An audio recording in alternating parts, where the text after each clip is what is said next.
New lesson science के MCQs पढ़ेंगे friends आज।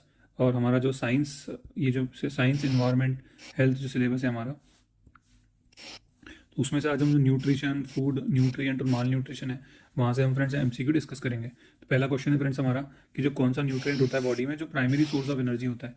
तो इसका आंसर है फ्रेंड कार्बोहाइड्रेट्स। कार्बोहाइड्रेट्स आपको इंस्टेंट एनर्जी देता है। राइस, बनाना कार्बोहाइड्रेट के अच्छे सोर्स हैं। प्रोटीन की बात करेंगे तो proteins are the building blocks, they are the building blocks of body. ठीक है, ये रिपेयरिंग में मदद करते हैं। अगला क्वेश्चन देखते हैं। देखो यहाँ एक्सप्लेनेशन भी लिखा हुआ है फ्रेंड्स, ठीक है, तो मैं आपको ये शेयर भी कर दूंगा ग्रुप में। ओके, अगला आएगा आपका क्वेश्चन कि कौन सा which of the following is complete protein source containing all essential amino acid. अब पहली बात, इसेंशियल और नॉन इसेंशियल क्या होता है। तो एमाइनो एसिड सबसे पहले क्या होता है फ्रेंड्स, एमाइनो एसिड्स जो होते हैं उनसे मिलके क्या बनता है, उनसे मिलके बनता है प्रोटीन। ठीक है, तो अलग अलग अमाइनो एसिड अलग अलग प्रोटीन बनाएंगे। अब एमाइनो एसिड में दो टाइप्स होती हैं, एक होता है इसेंशियल अमाइनो एसिड्स, एक होता है non essential amino acid. Non essential क्यों होता है, क्योंकि ये बॉडी खुद बना लेती है। ये जो है इसेंशियल, ये बॉडी खुद नहीं बना पाती, हेंस ये हमको बाहर से लेना पड़ता है। तो इसका आंसर है फ्रेंड्स एग्स। जो एग है वो एक कंप्लीट सोर्स ऑफ प्रोटीन है, इसके अंदर सारे इसेंशियल अमाइनो एसिड आ जाते हैं। ओके, तो राइस देखोगे तो सोर्स ऑफ कार्बोहाइड्रेट है, लेंटिल्स प्रोटीन और फाइबर का सोर्स है। एग्स जो है जिसके सोर्स ऑफ प्रोटीन है और उसमें विटामिन भी होते हैं। स्पेनिक देखोगे तो उसमें विटामिन है। ठीक है, अगला क्वेश्चन देखते हैं कि कौन which of the following food is good source of omega 3 fatty acid. तो ओमेगा 3 फैटी एसिड जो फ्रेंड जो फिश होती है, सलमोन जो फिश होती है उसमें होता है। ठीक है, उसके अलावा जो ये आपके ये जो आपकी सीड्स होती हैं, शिया सीड, फ्लैक्स सीड, अखरोट, ये सब इनमें भी जो है ओमेगा एसिड होता है। ध्यान रखना, एक क्वेश्चन आता है कि अल्फा लिनोलेनिक एसिड ये किसका टाइप है। तो ध्यान रखना, this is a type of omega 3 fatty acid. फिर बोल देता हूँ, अल्फा लिनोलेनिक एसिड। अगला क्वेश्चन देखते हैं friends, which type of fat is generally considered healthy and is found in olive oil, avocado and nut. तो इसका आंसर होगा फ्रेंड मोनोसेचुरेटेड फैट। तो फैट्स भी जो होते हैं वो एक गुड फैट होता है, एक बैड फैट होता है। तो ये सेचुरेटेड फैट जो होता है फ्रेंड्स, इसमें क्या होता है, इसमें जैसे कार्बन है, इसमें सब सिंगल बॉन्ड होता है। ठीक है, ट्रांस फैट जो होता है, ये जो आर्टिफिशियल जो होते हैं फूड्स उसमें होता है। और ये वाला जो मोनो अनसेचुरेटेड फैट है जो घी में भी होता है, उसको हेल्दी माना जाता है, हेल्दी होता है। ठीक है, तो ये देखोगे आप, सेचुरेटेड फैट। ठीक है, फिर ये मीट में और जो डेयरी प्रोडक्ट्स में होता है ट्रांस फैट्स और artificially created fats, mono unsaturated fats, ये हमारे ओलिव ऑयल, एवोकाडो, नट्स और सीड्स में होता है। ठीक है, तो अगला क्वेश्चन देखते हैं कि डाइटरी फाइबर का हमारी बॉडी में क्या फंक्शन होता है। तो डाइटरी फाइबर जो होते हैं फ्रेंड्स वो हमारी डाइजेशन में हेल्प करते हैं। फाइबर जैसे एप्पल होता है उसमें फाइबर होता है, तो फाइबर से क्या होता है कि जैसे हमारा जो फाइबर है तो वो क्या करता है, जो हमारी स्मॉल इंटेस्टाइन है और फिर रेक्टम है, तो वो खाने को ऐसे पुश करता है, तो जो हमारी डाइजेशन होती है वो अच्छी होती है और कॉन्स्टिपेशन नहीं होती। ठीक है, अगला देखेंगे। अगला क्वेश्चन है फ्रेंड्स कि which of the following macronutrient is primarily responsible for repairing and building tissues in the body. तो इसका आंसर होता है फ्रेंड्स प्रोटीन। तो आपको पता होगा कि अगर आपको कभी इंजरी होती है, कोई एक्सीडेंट होता है, तो डॉक्टर आपसे कहते हैं कि आप प्रोटीन का सेवन ज़्यादा करें, जिससे आपकी बॉडी हील जल्दी होगी।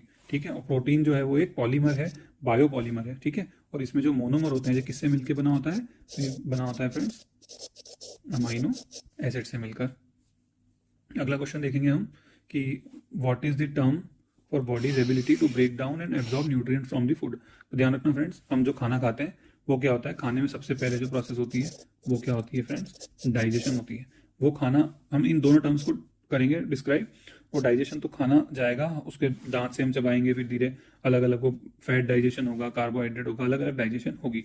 उसके बाद जो फ्रेंड्स ये मेटाबॉलिज्म है, ये क्या होता है, ये एक सेलुलर एक्टिविटी है। ध्यान रखना, ये सेलुलर एक्टिविटी है, सेल में होती है।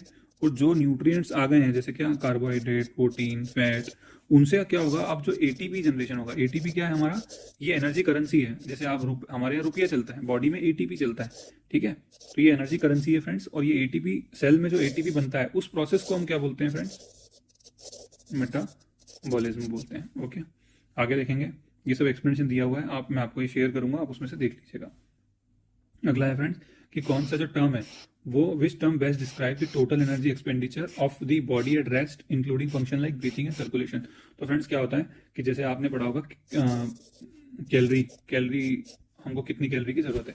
ठीक है, तो क्या होता है कि अगर हम कुछ भी नहीं कर रहे हैं तो ऐसा नहीं होगा कि हमारी कैलोरी कुछ कंज्यूम नहीं होगी। अगर आप दिन भर घर पे बैठे रहोगे तो आपको भूख नहीं लगेगी, क्या लगेगी। ठीक है, कई बार ज्यादा भी लगती है। तो वो क्या होता है, हमारी बॉडी सांस ले रही है, हमारी बॉडी जो खून चल रहा है, हमारी बॉडी बहुत सारी एक्टिविटी कर रही है। ठीक है, जो ऐसे हमको पता नहीं होता, इनवॉलेंटरी होती जाती है। तो वो वहां पे जब एनर्जी का जो खर्च होता है उसको हम क्या बोलते हैं फ्रेंड, बेसिक मेटाबॉलिक रेट। तो ये बेसिक मेटाबॉलिक रेट अलग अलग होता है, बच्चे का बहुत ज्यादा होता है, ठीक है, फिर एज के हिसाब से ये चेंज होता है। ओके, अगर बॉडी जो है वो कुछ कसरत हम कर रहे हैं तो वो that is active metabolic rate. Okay, इन दोनों को प्लस करेंगे तो टोटल एनर्जी एक्सपेंडिचर हो जाएगा, ठीक है। चलो अगला जो है क्वेश्चन हमारा कि which of the following is good source of omega 3 fatty acid non for its cardiovascular benefit. तो मैंने अभी बताया था आपको फ्रेंड, जो फ्लैक्स सीड है वो ओमेगा 3 फैटी एसिड का बहुत अच्छा सोर्स है। आजकल तो ओमेगा 3 की अलग अलग टैबलेट भी आने लग गई है, ठीक है। प्लांट बेस्ड भी जो ओमेगा 3 कुछ लेते हैं लोग, उनके लिए भी आ रही है, ठीक है। और जनरली जो फिश ऑयल से जो टैबलेट बनती है वो भी आती है। तो ये सब सोर्स है फ्रेंड्स, ठीक है। ओमेगा 3 के सैल्मन मैंने आपको अभी बताया, ओके। फिर ये मैकरल, सार्डिन्स, ये आपके जो शिया सीड्स होती हैं, अलसी जिसको हम बोलते हैं, फ्लैक्स सीड, ये सब। और जो हमारा आखिरी क्वेश्चन है फ्रेंड्स, 10th क्वेश्चन, वो बताना है कि आपको ग्लाइसेमिक इंडेक्स क्या होता है, इसका क्या सिग्निफिकेंस है।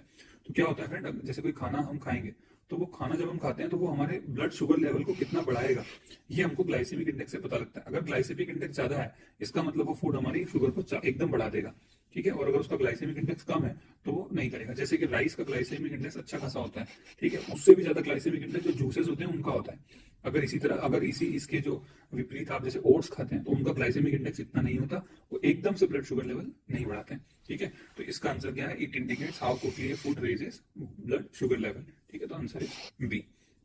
ये हमारे 10 क्वेश्चन हो गए, आगे के हम और क्वेश्चन करेंगे friends. Thank you so much.